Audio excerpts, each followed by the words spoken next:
nasi dulu.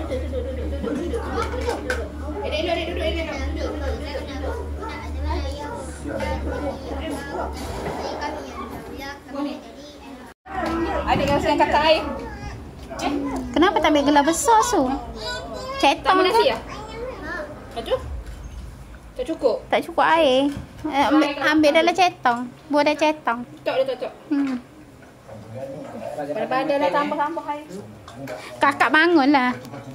Dashing pula budak tu. Aduh. Gana mu baby tak strong.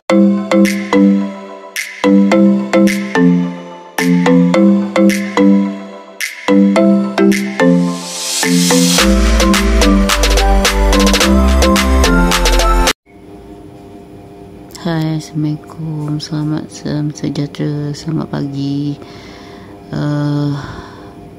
Pagi ni Siti barai sikit lah. Kenapa? Sebabnya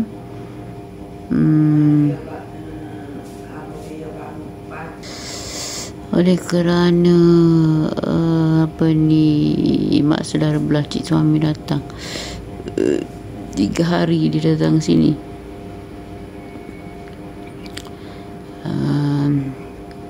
Barai tu sebab hari yang pertama tu dia hari Sabtu, Ahad tu dia buat makan tu orang cakap untuk anak saudara dia lah.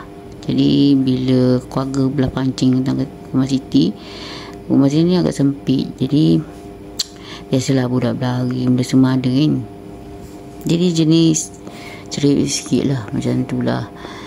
Jadi dia orang lambat sampai ke rumah Siti, jadi dia bising lah. Oleh kerana dia cakap setakat nak datang sini nak makan je, dia kata senang lah, dia kata macam tu lah, bukan restoran, datang sini makan-makan. Itulah janji nak buat, maknanya dia datang lah tolong-tolong macam tu. Jadi bila sampai ke rumah, Siti dah tak ada. Siti datang rumah Mak Long, tengok Mak Siti dengan mengalung, untung lah Siti tak tunjuk. Jadi lepas makan lontong baru Siti balik. Jadi barang yang atas meja di mak saudara letak tu memang letak atas meja tu nak menyenangkan lah, mana dia tak perasan. Jadi dia kemas, adik ipar Siti dah kemas, dia kemas terlupa letak kat mana. Masa tu lah pun cakap tengah cari barang tu untuk set up semua untuk masak kan. Jadi tak cukup satu barang, macam tu lah.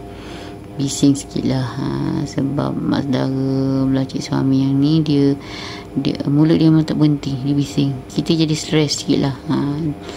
Jadi Siti dah biasa benda tu, biasa macam dengan dia lah. Tapi yelah, biasa pun kalau berpanjangan bercerita macam-macam, jadi macam stres sikit lah. Mak Siti dah bangun balik, tak tahu nak pergi mana. Nak pergi mana mak?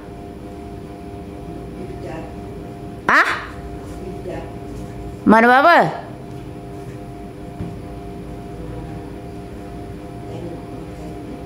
Mak tak ubat lagi tu.